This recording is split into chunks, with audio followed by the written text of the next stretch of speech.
السلام علیکم، novel x official میں خوش آمدید۔ ناول پتھروں کی پلکوں پر کا یہ پارٹ نمبر 15 ہے، جو کہ تحریر کیا نازیہ کمل نازی نے۔ تو چلو سٹارٹ کرتے ہیں بغیر کسی دیر کے۔ سنا ہے یاد کرتے ہو کہ جب بھی شام ڈھلتی ہے ہجر میں جان جلتی ہے، تم اپنی رات کا اکثر سکون برباد کرتے ہو۔ سنا ہے یاد کرتے ہو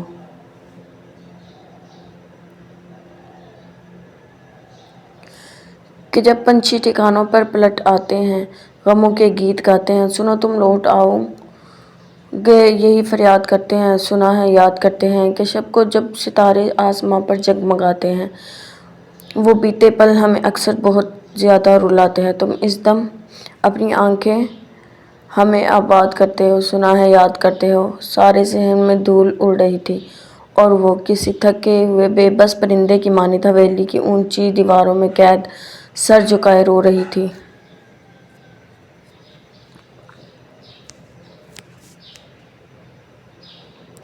کل شام ہی حویلی کی ایک ملازمہ کی زبانی معلوم ہوا تھا کہ اس کی بوا، جسے گاؤں والے بی اماں کے نام سے جانتے تھے، ادریس اور گوری کا نام لیتے لیتے بالآخر ابدی نیند سو گئی تھی۔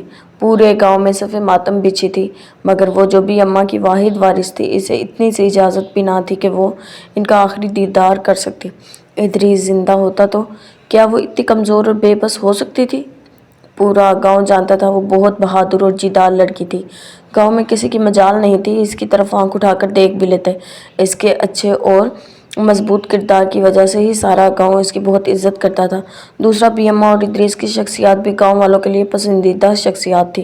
ادریس نے خود بھی گاؤں کی کسی لڑکی کو نگاہ اٹھا کر بری نظر سے نہیں دیکھا تھا، مگر آج جب اس کا صاحبان وہی بھائی نہیں تھا تو وہ کیسے کھلونا بن کر رہ گئی تھی۔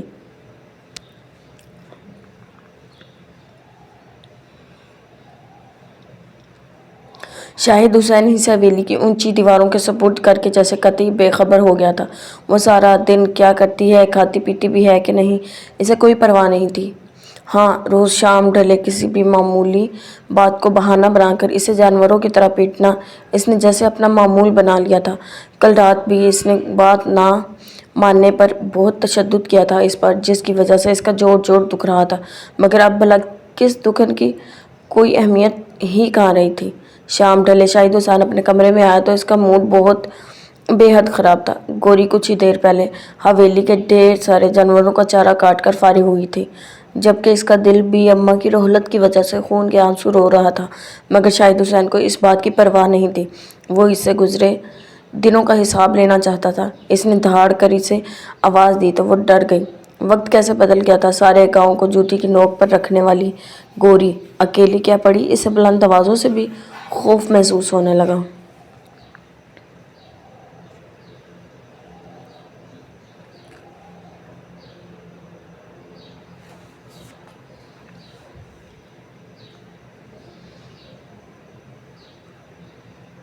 ادریس کے ہوتے اسے کبھی شاہد حسین کی مار کی اتنی تکلیف محسوس نہیں ہوئی تھی جتنی اب ہو رہی تھی۔ اس کی دھاڑ پر دوپٹے سے اپنے آنسو پونچھتی وہ کمرے میں آئی۔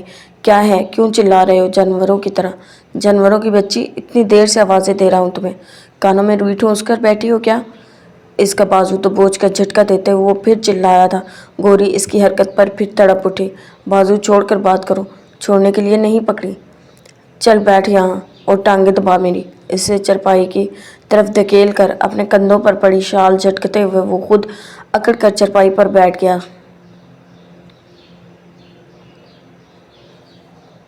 اچھی طرح پتہ ہونا چاہیے کہ کیوں لایا ہوں تجھے اس حویلی میں۔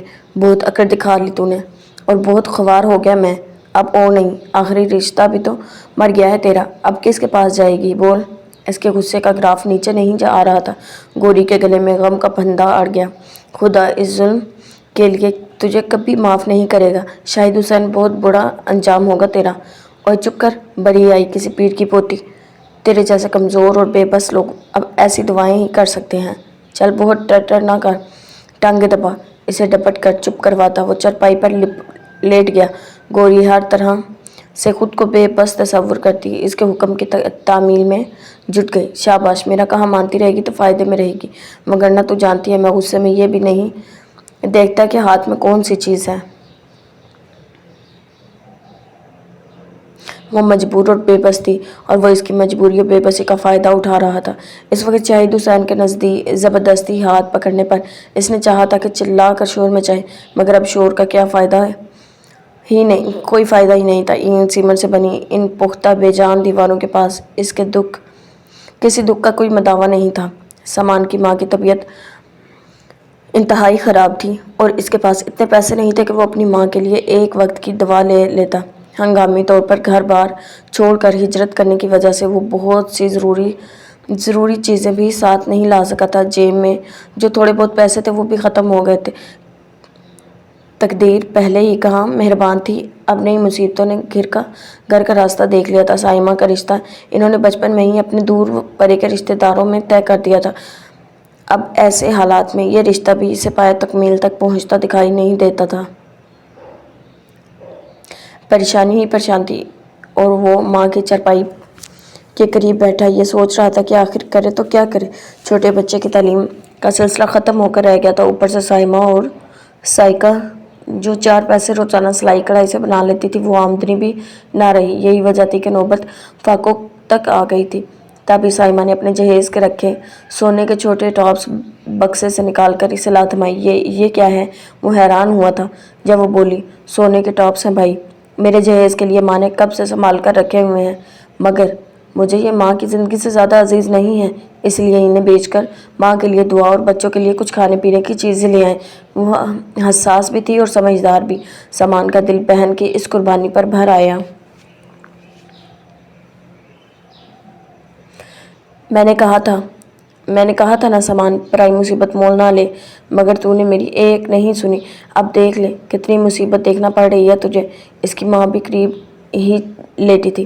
سامان پر اس کی 50 مرتبہ کی کہی بات پھر سن کر جیسے گھڑوں پانی پڑ گیا۔ ٹانگ کا زخم تھا کہ کسی طور ٹھیک ہونے میں نہیں آ رہا تھا۔ اس کا دل چاہ رہا تھا وہ خودکشی کر لے، مگر خودکشی ہی ہر مسئلے کا حل کہاں ہوتی ہے۔ سائمہ کا جہیز کا سامان آہستہ آہستہ ٹھکانے لگ رہا تھا اور گھر کے حالات تھے کہ بگڑتے جا رہے تھے۔ ایسے حالات میں سائقہ جو سارے بہن بھائیوں میں ہوشیار اور زیادہ پڑھی لکھی تھی، بے حد مجبور ہو کر کسی ملازمت کی تلاش میں نکل کھڑی ہوئی۔ جب سے اس کا رینک بڑھا تھا، پیشہ ورانہ ذمہ داریاں بھی بڑھ گئی تھیں۔ محبت کے میدان میں اوندھے منہ گرنے کے بعد امامہ کے لیے 4 دیواری کی اہمیت مزید بڑھ گئی تھی۔ ایسے میں ہزار برے رویے کے باوجود شجاع کو وہ اپنا مسیحا مانتی تھی، کیونکہ اس شخص نے اپنی جان سے پیاری بیٹی کو اس کے ہاتھوں پہنچنے والی تکلیف میں دیکھنے کے باوجود اسے چھت نہیں چینی تھی۔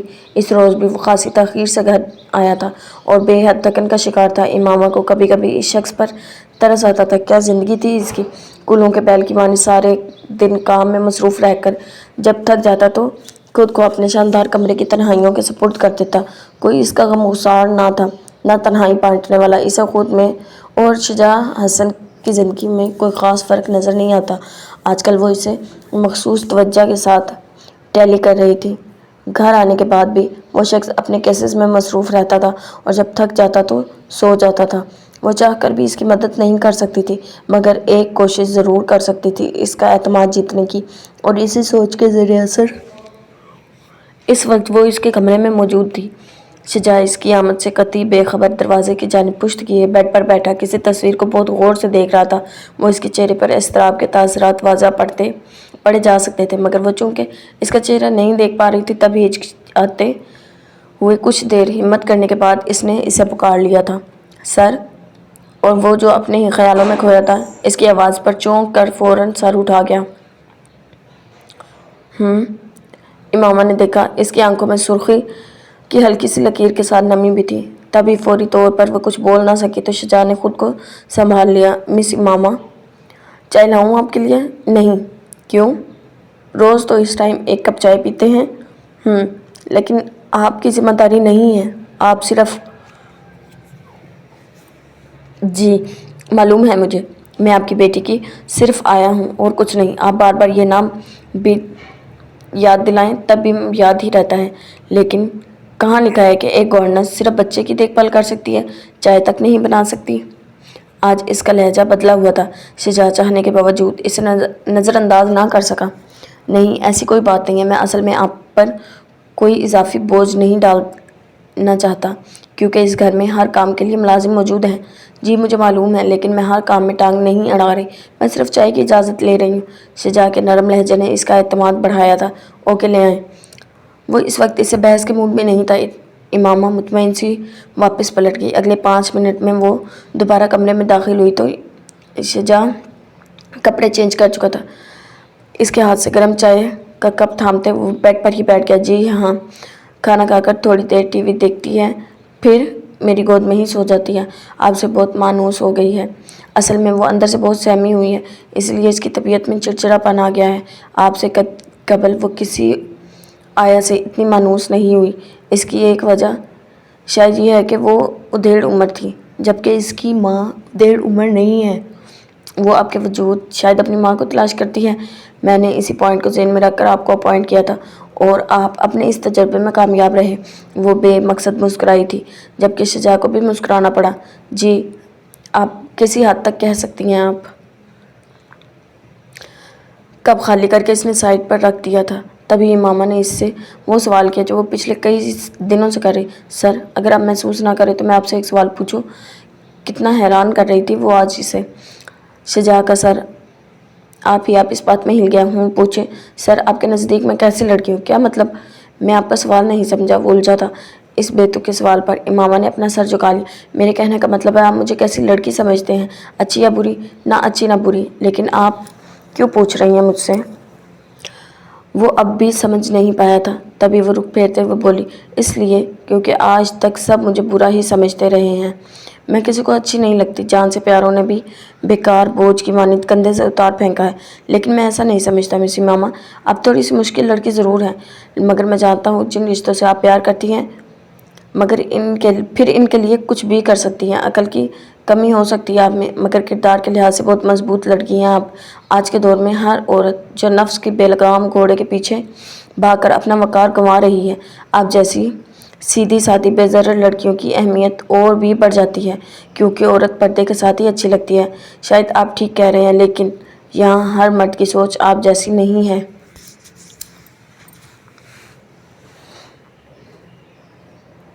اس کے تصور میں پھر ارسلان کا سراپا در آیا تھا اور اندر لگے زخموں کو پھر ہوا لگی تھی۔ لیکن آپ نے دیکھا ہوگا ایسے مرد زندگی میں کبھی کامیاب بھی نہیں ہوتے۔ عورت چاہے تو مرد کو تخت و تاج لٹا کر فقیر بننے پر مجبور کر دیتی ہے، عورت چاہے تو کسی مرد کو زمین سے اٹھا کر کامیابیوں کے زینے تک پہنچا دے۔ بڑا رول ہوتا ہے مرد کی زندگی میں عورت کا۔ وہ اپنا ہی فلسفہ بگاڑ رہا تھا۔ امامہ اس کے خیالات سے اتفاق کرتی تھی۔ کچھ ہی دیر میں اس کے کمرے سے نکل آئی تھی تو شجاع نے گہری سانس لی۔ تمہیں کیا پتہ امامہ، تم کتنی پیاری لڑکی ہو۔ سر اٹھا کر کمرے کی چھت پر نگاہ ٹکاتے ہوئے اس نے جیسے امامہ کی تصور کو روبرو کیا تھا، مگر باہر چلنے والی سرد ہوا کے ٹھپڑوں نے جی بھر کر اس کے تصور کا مذاق اڑایا تھا۔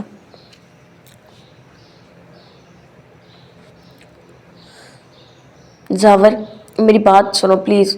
وہ آفس سے نکل کر ابھی گاڑی میں بیٹھنے کا ارادہ ہی کر رہا تھا کہ شافیہ افندی کی پکار پر رک گیا تھا۔ کاٹن کے سادہ سے سوٹ میں ملبوس وہ تیزی سے اس کی طرف بڑھ رہی تھی۔ زاور نے لب بھینچ کر بمشکل اپنی کوفت کا گلا گھونٹا۔ کہو اب کیا مصیبت آ پڑی ہے تمہیں؟ مصیبت تو بہت ہے، مگر غمگسار کوئی نہیں۔ خیر کہاں جا رہے ہو؟ تم سے مطلب؟ کوئی مطلب نہیں، ویسے ہی پوچھ رہی تھی۔ بتا دو کہ تو عزت کم نہیں ہو جائے گی تمہاری۔ وہ براہ راست اس کی آنکھوں میں دیکھ رہی تھی۔ زاور حسین نے رخ پھیر کر اپنی بیزاری کا اظہار کیا۔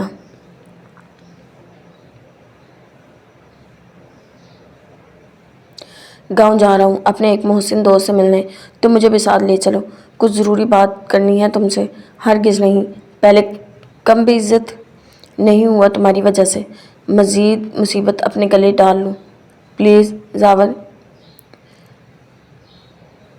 بے عزت تو میں ہو گئی ہوں، تمہاری عزت پر تو کسی نے میرے حوالے سے کوئی کیچڑ نہیں اچھالا۔ وہ روحان سی ہوئی تھی۔ زاور کی سمجھ میں نہیں آیا کہ وہ اس سے جان کیسے چھڑائے۔ گھر جاؤ شافیہ، میں پہلے ہی دماغی طور پر نارمل نہیں ہوں، پتہ ہے مجھے، اس لیے یہاں آئی ہوں۔ زاور نے دو پل کے لیے کچھ سوچتے ہوئے انداز میں اس کی طرف دیکھتے ہوئے اس بات میں سارے لایا۔ اوکے بیٹھ جاؤ گاڑی میں۔